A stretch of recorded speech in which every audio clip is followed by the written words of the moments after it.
Salut, je m'appelle Lizzie Cody et je vous souhaite la bienvenue à ce cours en ligne, La vie et la mission de Sainte Marie Euphrasie. Je suis la directrice du bureau de l'efficacité de la mission pour la province du centre de l'Amérique du Nord, des Sœurs de Notre-Dame de Charité du Bon Pasteur. Si vous êtes ici, je suppose que vous avez une sorte de lien avec les Sœurs du Bon Pasteur. Peut-être êtes-vous sœur, peut-être travaillez-vous dans l'un des programmes du Bon Pasteur. Peut-être êtes-vous bénévole ou membre du conseil. Vous êtes peut-être une associée de longue date ou un tout nouveau membre du personnel. Quelle que soit votre situation, je suis heureuse que vous soyez ici et je suis ravie à l'idée de vous faire partager cette incroyable histoire de la vie de Sainte Marie Euphrasie. Chaque vidéo d'une durée maximale de 10 à 15 minutes présentera divers aspects des événements de sa vie et verra comment ceux-ci l'ont inspiré à servir les autres. Nous essayerons d'établir les liens entre sa vie et la nôtre. Dans sa vie, ainsi que dans la vôtre, vous verrez les valeurs du bon pasteur, que sont la miséricorde, la réconciliation, le zèle et la valeur individuelle. Nous rencontrerons quelques amis en chemin, Saint Jean-Eudes, Pauline de Lignac, le comte Augustin de Neuville et la comtesse Geneviève d'Andigne. Pendant les vidéos, il y aura un temps de pause et de réflexion sur nos propres expériences et connexions. Veuillez prendre tout le temps nécessaire à ces réflexions. Il existe un livret que vous pouvez imprimer et garder avec vous. Vous pouvez également tenir votre propre journal et prendre des notes. Je vous suggère également, si vous faites l'expérience de ce cours en groupe, de prendre le temps de partager vos réponses, vos réflexions et vos idées. J'aimerais pouvoir être présente avec vous pour entendre vos histoires. Je me souviens de ma première rencontre avec Sainte Marie Euphrasie, bien des années après sa vie et sa mort. C'était en 2007, lorsque j'ai été embauchée pour travailler dans une agence appelée Maryhurst. Maryhurst a été fondée en 1843 lorsque Sainte Marie Euphrasie a envoyé 5 sœurs à Louisville dans le Kentucky aux États-Unis. Depuis lors, elle travaille à la guérison des jeunes filles et des familles. Dès mon premier jour de travail, j'ai entendu l'histoire de notre bon pasteur et de cette personne extraordinaire. Je me souviens avoir pensé, oui, c'est quelqu'un que je peux suivre. C'est quelqu'un avec qui je voudrais être amie. Je veux vivre avec la même mission et le même but qu'elle. J'espère que vous ressentirez la même chose lorsque nous aurons terminé. Lorsque j'ai commencé à travailler avec les filles, j'ai remarqué mes collègues. J'ai vu comment ils traitaient les filles avec exactement la même gentillesse, l'amour, le respect et la dignité dont parlait Marie Euphrasie. Elle était une présence très réelle et très vivante dans notre travail quotidien. Et non seulement, j'ai commencé à changer en tant que personne, elle a fait une différence dans la façon dont je traitais mes collègues de travail, les filles, ma propre famille, mes amis et ceux qui n'étaient pas mes amis. Comment je pourrais ne pas aimer cette femme ? L'histoire ne reste pas dans le passé. L'histoire de la fondation du Bon Pasteur nous donne une base et une inspiration pour poursuivre la mission qui a commencé il y a si longtemps. Ce n'est un secret pour aucun d'entre nous que le travail du Bon Pasteur est difficile. Nous avons besoin d'un lien avec nos fondateurs et entre nous pour continuer quand les choses sont difficiles. Nous devons savoir et nous rappeler qui nous sommes. Comme l'a dit le célèbre physicien Stephen Hawking, nous devons connaître nos origines et notre histoire. Si nous ne savons pas d'où nous venons, nous perdons notre identité. Sainte Marie Euphrasie, alors qu'elle n'était qu'une jeune novice, s'ennuyait et avait besoin de faire plus. Comme moi, elle n'était pas douée pour la couture, mais elle était très douée pour la lecture.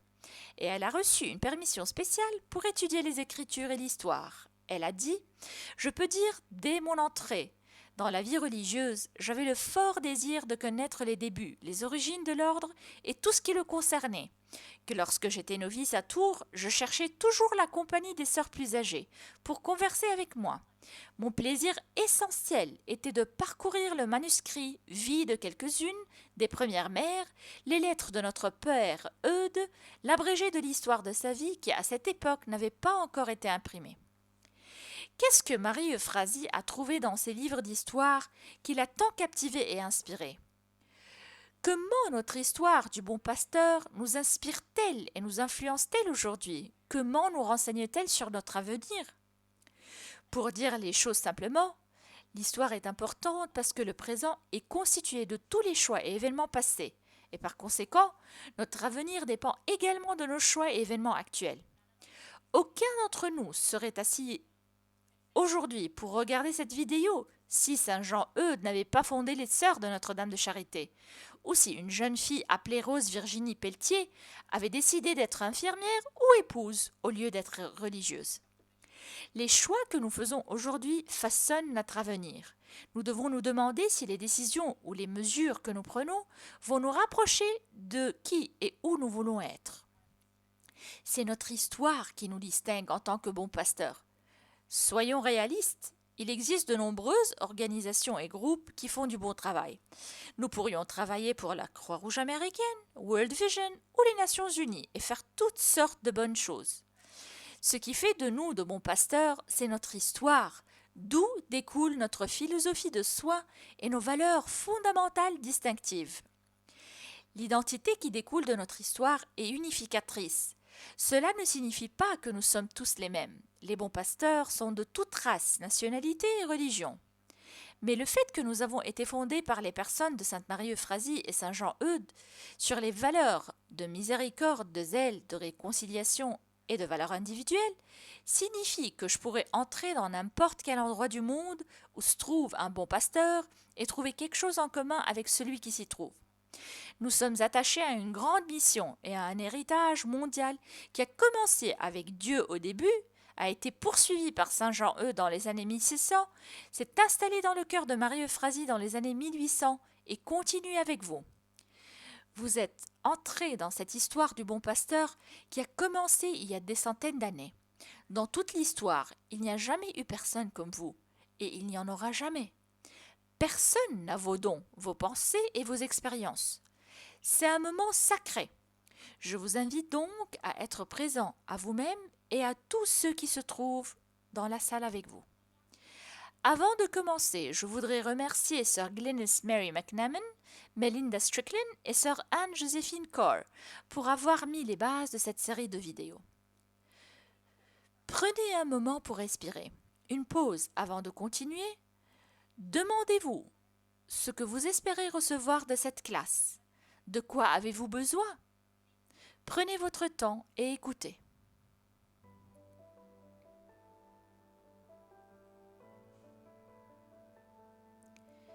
Question de réflexion. Qu'espérez-vous recevoir de cette classe? De quoi avez-vous besoin?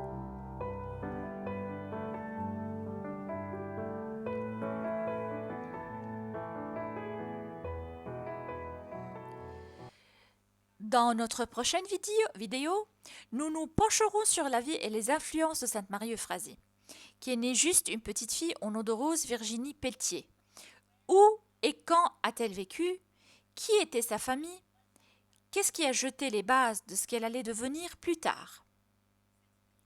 Puisque nous avons un si riche héritage, faisons comme Sainte Marie-Euphrasie a dit, et plongeons dans les eaux, chérissons-les, et ravivons ainsi notre esprit de zèle. Merci d'être ici. En attendant la prochaine vidéo, bénédiction à vous tous.